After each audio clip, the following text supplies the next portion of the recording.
Joining me now is Congressman Mike Waltz, Republican from Florida. Okay, Congressman, GOP leader Kevin McCarthy says the border is the top priority when Republicans take over in January. So my question to you is, what exactly can you do in the House to better secure the border?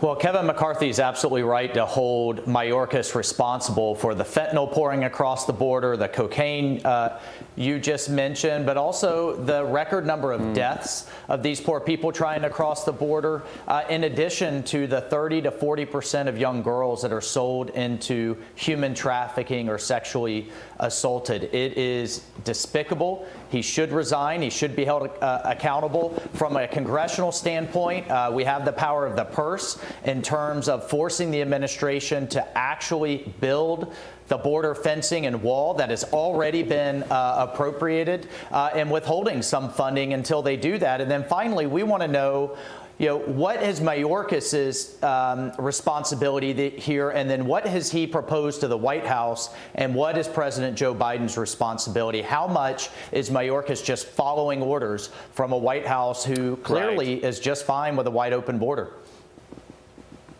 Next one, Congressman. I want to get into this crazy story, really. New reports show that hundreds of Chinese-made drones have been detected in restricted airspace in Washington, D.C. Yeah. Is there a real threat of Chinese espionage?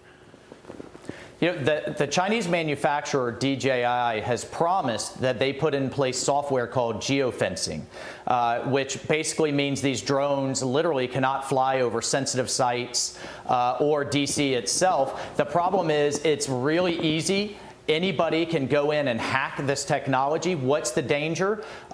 They could be used to swarm airports and actually take airliners down. They could be used to swarm a certain address or a large gathering like an inauguration. Or they could sit on, for example, a sensitive building, a sensitive site, and collect all of the cell, Wi-Fi, and other data. And if the Chinese are behind it, by their own law, that company has to provide any data that the Chinese Communist Party asked for. So we've banned them in the Defense Department. Senator Rubio is looking to ban them government-wide, but we need to do even more. We have state and local law enforcement that are flying these things. So not only do we need more defenses, we need to stop American agencies from using these Chinese-made surveillance tools.